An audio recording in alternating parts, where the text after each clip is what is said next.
Samore Love Bugs. You have now tuned in to my If Loving You Is Wrong recap. Guys, be sure to subscribe if you have not yet done so. We are popping on this channel. Also, be sure to share this video wherever you like to share videos and give it that good old thumbs up.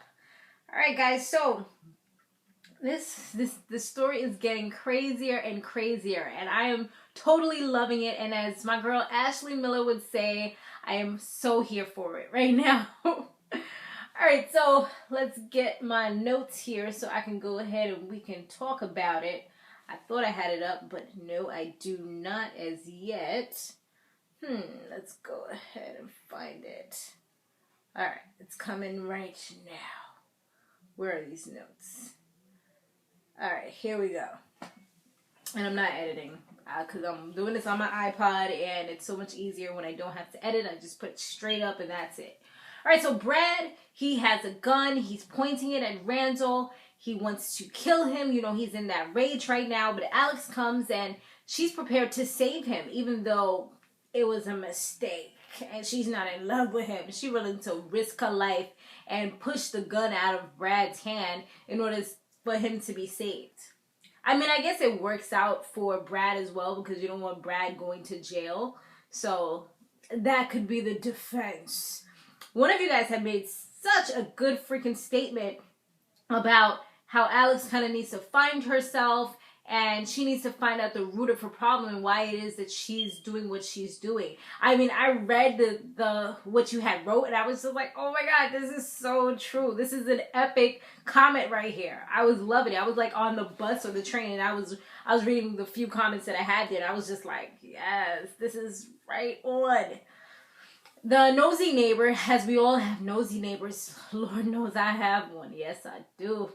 I'm not even going to talk about her, though. But yeah, you have the nosy neighbors that call the cops at first sight of trouble.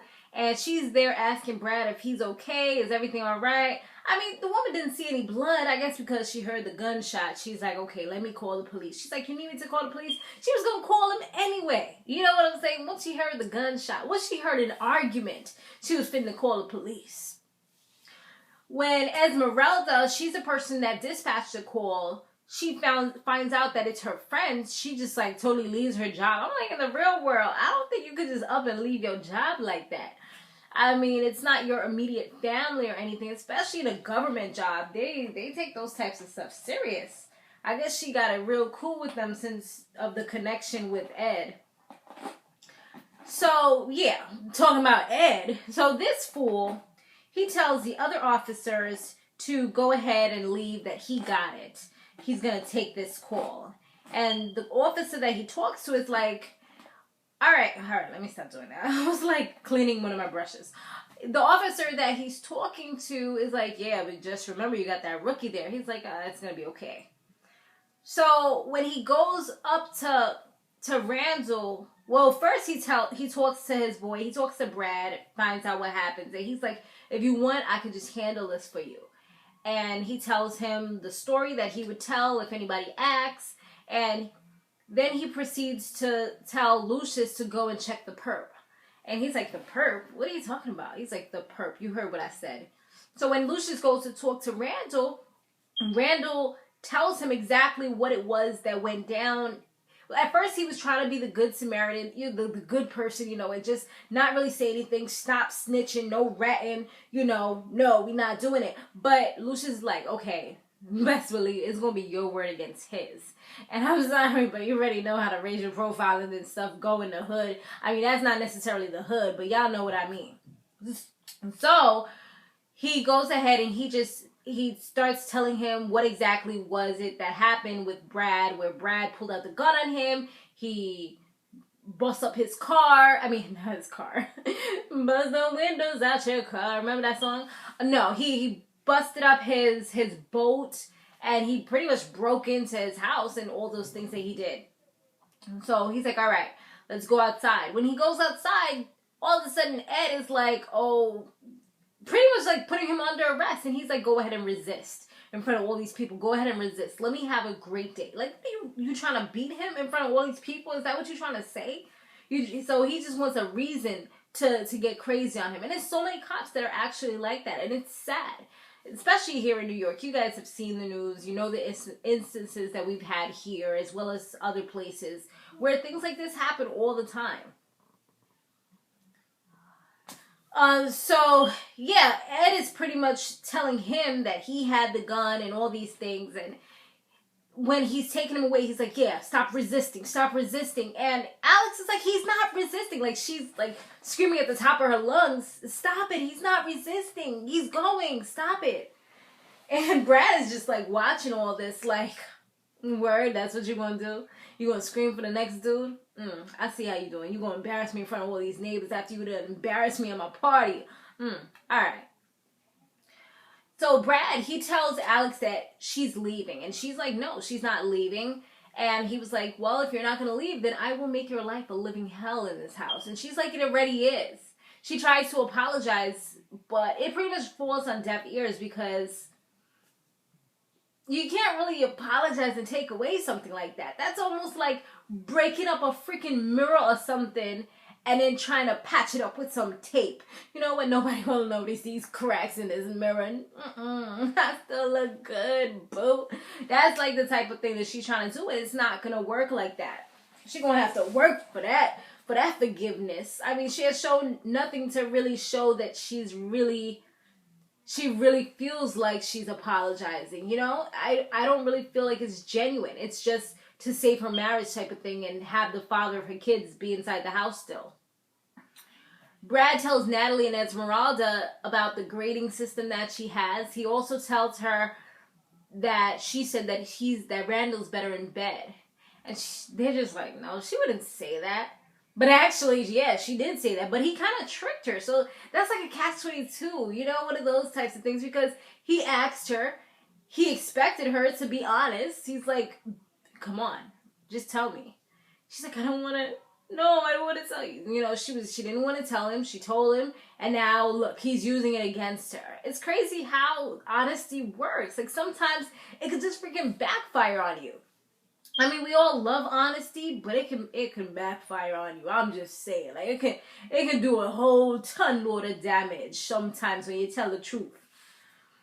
So there was this crazy fight scene in the bushes. It was Ed was beating up on Randall. Then Randall's like, you're lucky that I'm in these cuffs. You're lucky I'm in these cuffs. Then he's like, oh yeah, tough guy. Oh yeah. And he goes ahead, he takes the cuffs off of him. Randall gets a few punches in. But then of course, like a punk, you know how they just do nowadays in 2015. People want to take out guns and knives and stab up people and shoot them off and all kind of things. So he takes the gun, points it to him like he about to shoot him. But Lucius was on point. If I was around, I would have gave Lucius a little one of these right here because I felt like he was standing up for what's right, you know, and not just going with the flow and following this dude because he's scared of him or anything like that. Because I feel like Lucius has the potential to put him in his place. So Lucius is just like, you don't even do it. Like, he has a gun to his head. So it was like a game. You shoot off his head, then I got you. So he was like, you really going to do this right now? You really going to do this? So he lets him go. Randall gets to run away because Lucius was like, just go. And then they have a little scruffing or whatever. But Lucius basically lets him know that he's not scared of him. He's like, the only reason why I'm even here right now is because I need this job. But if you keep on pushing, I'm going to say F this job. I'm not going to care about this job or about you. It's going to be whatever happens. And I'm like, yes! The only thing I didn't like is the fact that he said he needs this job. Because when people feel like you need something, they want to use that to their advantage. They're like, he's not going to do nothing because he needs it.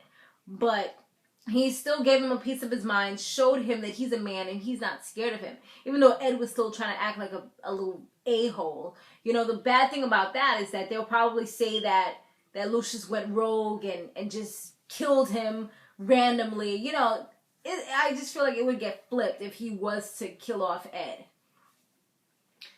Lucius, so that was like where I was like, yes, he was doing it. He made me so proud. Mama was so proud of this one. Alex and Kelly, they're having a little chat, and Kelly tells Alex that she just made a mistake. You know? going to somebody's house next door or going in the boathouse, having sex all the time while your spouses are asleep. Girl, you ain't do nothing wrong. That was a mistake. You ain't know what you was doing. Girl. I mean, okay, if you want to call it a mistake, we'll do that. But no, it's what she wanted to do at the time. People do what they want to do, but then when they get caught, I didn't mean to do it. I'm sorry. You know, I mean, you was having fun doing it. If you didn't get caught, you would have continued to do it. So it's not a mistake necessarily. I wouldn't say that's the right word to describe that. Marcy, she is, like, while Kelly was talking to Alex on the phone, she gets another call coming through. And it just so happens to be Marcy, who's having like a total meltdown, breakdown, while she's showing a building, I'm thinking about the Bronx. While she's showing a house to one of her clients. And as they go upstairs, she's just thinking about her life, her family, and how everything just kind of is gone. Just like that, you know? Just like that. So it just like kind of hit her all in one shot. She tried to like forget about it and work and just pretend as though nothing happened. But I think she's about to turn it up to the next level. She's about to turn her little whore knob on and turn it up. You know, the one that was turned off? She's about to get crazy. I think it looks like she's going to try to make Randall jealous. They showed some scenes from the next one, but it's kind of a little confusing because it looked like this dude, Ed, might be trying to get with her. Like, he was looking at her while she was in the tub. And it also looked like she going to be trying to get with Brad. I guess kind of like a payback. That she's telling Randall to sign the paper so she can get her divorce on. So she can get her a little whoreness on. So Randall, he can't seem to leave Alex alone. While she's in the house, he looks up, he sees the light on, and he tries to call her cell phone, but she doesn't answer. So then he proceeds to call her house, and she answers, and she storms out, like, don't ever call me again. You ruined my life. No, you ruined your own life. Y'all both was in this together. You act like he just, you know, took everything from you. Like, he took the goodies. No, honey, you gave it to him. So you can't come complaining and be mad at him at the end of the day. You mad at yourself because you still got feelings for him. I think that's what it is. And who runs up on them? It was Marcy. Marcy's like right behind them, giving her the stare down. Like, if looks could kill, she would have killed off the freaking girl. I'm telling you. I am telling you. She just looked at her like, you know, one of those kind of looks. Oh, child, I'm looking forward to the next episode. Let me know what y'all think down below about this episode. I think it was pretty darn good. Let me know what you think. Okay, guys, thanks for watching. Be sure to stay fabulous, live free, and soar limitless. I'll see you in the next one. Later.